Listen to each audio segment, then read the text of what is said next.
Hello friends, how are you. This is Vikas Singh और स्वागत करता हूँ यार आपका मेंटर विकास चैनल में। इस वीडियो में यार हम बात करने वाले हैं डेटा स्ट्रक्चर के बारे में। और जी हाँ, हम ये करने वाले हैं जावास्क्रिप्ट के अंदर, राइट। सो बेसिकली अगर मैं बात करूँ तो यार हम ये एक पूरी की पूरी सीरीज़ होने वाली है, राइट। और इसके अंदर सबसे पहले मैं स्टार्ट करूँगा डेटा स्ट्रक्चर से, और डेटा स्ट्रक्चर को कंप्लीट करने के बाद हम बात करने वाले हैं एल्गोरिथम्स के बारे में, ठीक है। तो डेटा स्ट्रक्चर और एल्गोरिथम का ये जावास्क्रिप्ट में एक पूरा कोर्स होने वाला है, ठीक है। और आप इसको सिंपल वर्ड्स में डीएसए भी कह सकते हो, ठीक है। सो यार सिंपल सी जावास्क्रिप्ट कहने का क्या मतलब है। जावास्क्रिप्ट कहने का मतलब है कि हम डीएसए में हर एक जो प्रॉब्लम सॉल्व करने वाले हैं वो हम जावास्क्रिप्ट में कोडिंग करेंगे, ठीक है। सो ये पूरा का पूरा जो ट्यूटोरियल है वो जावास्क्रिप्ट में होने वाला है। और सबसे अच्छी बात ये है यार, अगर आपको जावास्क्रिप्ट का थोड़ी बहुत बस नॉलेज है और वो को बेसिक सारी चीज़ें पता है जावास्क्रिप्ट के बारे में, तो आप इस कोर्स को बिल्कुल फॉलो कर सकते हैं, ठीक है।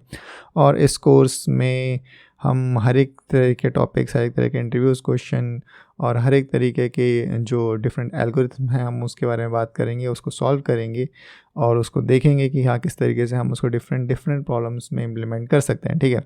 तो यार मैं सिंपल बोलूँ तो मैं स्टार्ट करूँगा यहाँ एल्गोरिथम से, ठीक है। और एल्गोरिथम क्या होता है, एल्गोरिथम की ज़रूरत क्यों है, और सारी चीज़ें हम यहाँ डिस्कस करने वाले हैं। देन हम बात करेंगे इस पूरे, और यार ये मैं इस वीडियो के बारे में बात नहीं कर रहा, ये मैं बात कर रहा हूँ कि ये हम जो कोर्स है इस पूरे स्ट्रक्चर, इस पूरे कोर्स के अंदर हम क्या क्या चीज़ें कवर करेंगे, ठीक है।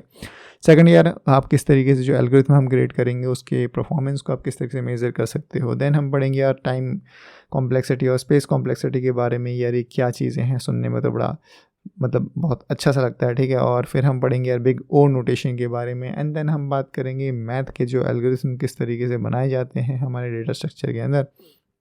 देन हम बात करेंगे शॉर्टिंग के डिफरेंट जो मेथड्स होते हैं हम उनके बारे में बात करेंगे, हम किस तरीके से डिफरेंट मेथड्स यूज़ करेंगे शॉर्टिंग में। सर्चिंग की हम तरीक़ों के बारे में बात करेंगे, हम किस तरीके से सर्चिंग को यूज़ करेंगे। एंड देन हम बात करेंगे माइस एल्गोरिथम, और बहुत सारे हम प्रॉब्लम्स लेने वाले हैं यार जो कि हम धीरे धीरे सॉल्व करेंगे और डेटा स्ट्रक्चर को बहुत ही अच्छे से समझेंगे, ठीक है।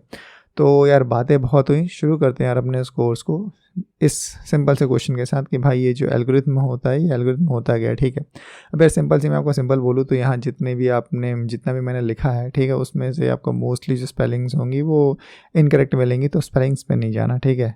हम कॉन्सेप्ट पे ध्यान देंगे और कॉन्सेप्ट को समझेंगे, ठीक है। सो सबसे पहले यार एल्गोरिथम क्या होता है। एल्गोरिथम की अगर मैं बात बोलूँ तो यार एल्गोरिथम होता है रेसिपी। जब मैंने बोला तो यार रेसिपी नहीं होता है एग्जैक्टली, बट हम रियल वर्ल्ड में इसको रेसिपी से कंपेयर कर सकते हैं, ठीक है।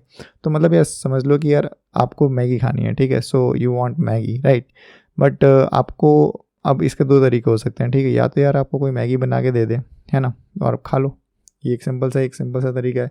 या फिर एक दूसरी तरीका क्या हो सकता है कि यार आपको कोई मैगी की रेसिपी दे दे और आपके आसपास अगर कोई नहीं भी है और आपके पास मैगी की रेसिपी है तो आप उसको फॉलो कर सकते हो और मैगी बना सकते हो, ठीक है। बिल्कुल सिंपल है, राइट। सो ये चीज़ तो हम कर सकते हैं, हमें पता है, ठीक है। बट यार मैगी की रेसिपी है क्या। यार मैगी की रेसिपी बहुत सिंपल है कि आपको करना है, पहला स्टेप पानी लो, ठीक है, उसको उबालो। उसको उबालने के बाद यार जो आपका मैगी का पैकेट है उसमें एक मसाला होता है, ठीक है, उस मसाले वाले पैकेट को फाड़ो, उसमें मैगी नहीं डालो, मतलब सबसे पहले उस पानी में अपना मसाला डालो, देन उसके बाद मैगी डालो, देन थोड़ी देर इंतज़ार करो, मैगी पक जाएगी, देन अपने पेट में डाल लो, राइट। सिंपल है। जो पेट में डालना रेसिपी में नहीं आता, ठीक है, वो आगे का प्रोसेस है। सो ये एक सिंपल सी रेसिपी है, ठीक है। अब यार ये रेसिपी आपके पास हो या आपके भाई के पास हो, आपके मम्मी ताऊ किसी के पास भी हो, तो यार वो इस रेसिपी को फॉलो करके मैगी बना सकता है, राइट। बिल्कुल सिंपल है ना। तो इतना ही नहीं यार, अगर ये रेसिपी किसी पाकिस्तानी के पास हो, ठीक है, या फिर किसी ब्रिटिश के पास हो, या फिर किसी यूएस वाले बंदे के पास हो, ठीक है, कहीं भी हो, अगर उसके पास मैगी हो और इस रेसिपी को फॉलो करे तो आराम से मैगी बना सकते हैं, राइट। सो ये एक तरीका हुआ मैगी को बनाने का, ठीक है। और मैगी को बनाने की रेसिपी मैंने आपको बता दी, तो अगर आपको नहीं पता तो आपको वो पता चल गई और आप मैगी बना सकते हो। मगर इसका इस एल्गोरिथम के साथ क्या लेना देना, ठीक है। तो यार रेसिपी की ही तरह ही अगर मैं कोड बोलूँ, ठीक है, तो recipe is the code of algorithm, code is the recipe of algorithm, ठीक है। तो उस तरीके से, इस तरीके से हमारे किसी भी फूड को बनाने के लिए एक रेसिपी ज़रूरी होती है, उसी तरीके से हमें किसी प्रॉब्लम को सॉल्व करने के लिए एक स्टेप बाय स्टेप प्रोसेस ज़रूरी होता है, ठीक है। तो स्टेप बाय स्टेप जो हम कोडिंग करते हैं उसी कोड को हम या फिर उस कोड के करने के तरीके को हम एल्गोरिथम कहते हैं, ठीक है। तो जिस तरीके से मेरे को मैगी बनानी थी तो मैंने एक नंबर ऑफ स्टेप्स फॉलो किए, उसी तरीके से यार मेरे को अगर किसी तरह की प्रॉब्लम को सॉल्व करना है तो सिंपल सी बात है यार, मेरे को वहाँ भी क्या करना पड़ेगा, नंबर ऑफ स्टेप्स फॉलो करूँगा और मेरा प्रॉब्लम सॉल्व हो जाएगा, राइट।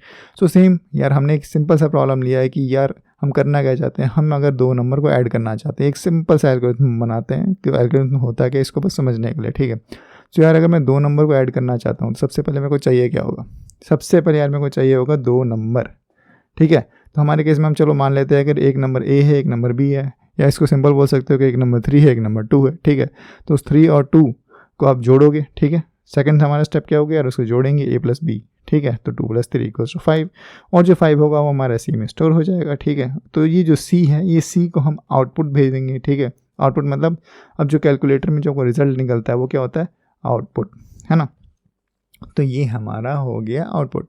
तो जो भी हमारा प्लस करने के बाद रिज़ल्ट बना उसको हमने एक वेरिएबल में स्टोर कराएंगे, और उसके बाद फिर हम जो भी हमारा सी में जो भी वैल्यू स्टोर है उसको हम आउटपुट की तरह दे देंगे, ठीक है। तो ये हमारा 3 स्टेप प्रोसेस हो गया एक प्रॉब्लम को सॉल्व करने का। और प्रॉब्लम क्या थी यार, कि हमें चाहिए था एक स्टेप बाय स्टेप प्रोसेस दो नंबर को ऐड करने का। सिंपल है, बहुत सिंपल है, ठीक है। तो उसी तरीके से अब ये क्या हुआ, ये इस प्रॉब्लम को सॉल्व करने का एल्गोरिथम हो गया, ठीक है। ये इस प्रॉब्लम को सॉल्व करने का एल्गोरिथम हो गया, ठीक है।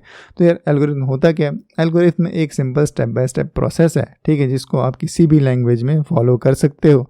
जब मैं लैंग्वेज बोल रहा हूँ तो यार आप इस सेम प्रोसेस को आप जावास्क्रिप्ट में फॉलो कर सकते हो, C++ में फॉलो कर सकते हो, पाइथन में फॉलो कर सकते हो, जावा में फॉलो कर सकते हो, किसी में भी फॉलो करो, ठीक है।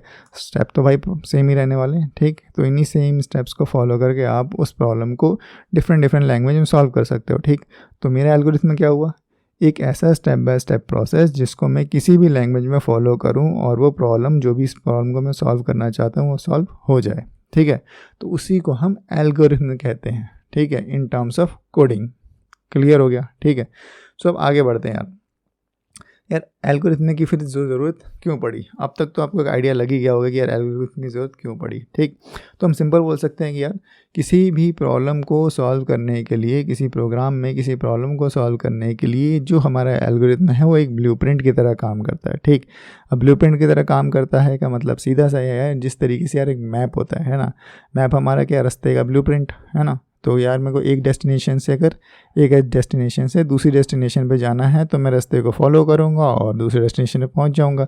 उसी तरीके से हम इस एल्गोरिथम को फॉलो करेंगे और एक प्रॉब्लम को सॉल्व कर लेंगे, ठीक है। स्टेप बाय स्टेप फॉलो करते जाएंगे और जो भी हमारी प्रॉब्लम है उसको सॉल्व कर लेंगे, ठीक है। सेम उसी तरीके से अब मैंने आपको पहले भी बोला कि यार ये जो है ये हमारा क्या है, ये हमारा क्या है यार, ये किसी भी ये लैंग्वेज इंडिपेंडेंट होता है। तो इसका मतलब आपका एल्गोरिथम किसी लैंग्वेज पे डिपेंड नहीं करेगा। आप इसको जावास्क्रिप्ट में यूज़ करो, C++ में यूज़ करो, पाइथन में यूज़ करो, चाहे जैंगो में यूज़ करो, डॉट में यूज़ करो, किसी भी लैंग्वेज में यूज़ करो, एल्गोरिथम तो सेम ही रहने वाला है, ठीक है। तो वो प्रोसेस तो सेम ही रहने वाला है। अब यार किसी भी एक प्रॉब्लम को सॉल्व करने के लिए डिफरेंट एल्गोरिथम हो सकते हैं, मतलब डिफरेंट टेक्निक्स हो सकते हैं, ठीक है। और हमें क्या देखना होगा यार कि वो जो प्रॉब्लम हम सॉल्व करने निकले हैं, ठीक, क्या वो हमारी टेक्निक से सॉल्व हो रहा है, क्या उसमें कम टाइम लग रहा है, ठीक है, क्या वो हमारे सिस्टम पे भारी तो नहीं पड़ रहा, ठीक। तो ये सारी चीज़ें हमें ध्यान देनी होगी जब हम किसी प्रॉब्लम को सॉल्व कर रहे होते हैं। मतलब हम यार कम से कम रिसोर्सेज का यूज़ करके उस प्रॉब्लम को सॉल्व करना चाहते हैं, ठीक है, ताकि वो सिस्टम पे लोड कम से कम पड़े, राइट।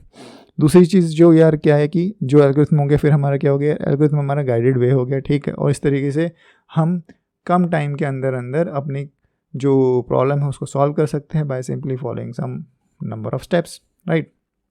सो ये सारे हैं भाई एल्गोरिथम के फ़ायदे, और इसीलिए हमें एल्गोरिथम की ज़रूरत होती है, ठीक है। तो एल्गोरिथम की सिंपल ज़रूरत क्यों है यार, सिंपल सी अगर मैं लैंग्वेज में बोलूँ तो एक प्रॉब्लम को सॉल्व करने के 10 तरीके हो सकते हैं। फॉर एग्जांपल यार मेरे को भूख लगी तो मैं मैगी खा के भी भूख मिटा सकता हूँ, मैं बर्गर खा के भी भूख मिटा सकता हूँ, मैं इसके अलावा कुछ भी खा सकता हूँ, नूडल्स खा सकता हूँ, दाल चावल खा सकता हूँ, ठीक है, एप्पल खा सकता हूँ, कुछ भी खा सकता हूँ, ठीक है। तो भूख तो हर तरीके से मिटेगी, है ना। तो उसी तरीके से किसी भी एक प्रॉब्लम को सॉल्व करने के बहुत सारे तरीके हो सकते हैं, ठीक है। तो उन तरीक़ों में से मेरे लिए बेस्ट कौन सा है उसको मैं चूज़ करता हूँ, ठीक। तो उसी को हम बोलते हैं एल्गोरिथम। एल्गोरिथम का क्या मतलब है, वो रास्ता जिससे चलकर हम किसी प्रॉब्लम को सॉल्व करने वाले हैं, ठीक। तो यार इस वीडियो के लिए इतना ही। मिलते हैं अपने नेक्स्ट वीडियो में, और हम आगे की वीडियोज़ में बात करने वाले हैं एल्गोरिथम के बहुत सारे इंपॉर्टेंट टॉपिक्स के बारे में, ठीक है। सो इस वीडियो के लिए इतना ही, अपना ख्याल रखना, और अगर कोई भी आपका सवाल हो तो आप मेरे से कमेंट सेक्शन में पूछ सकते हो, या कुछ भी ना समझ में आया हो तो वो भी आप कमेंट सेक्शन में पूछ सकते हो। अभी के लिए बाय बाय।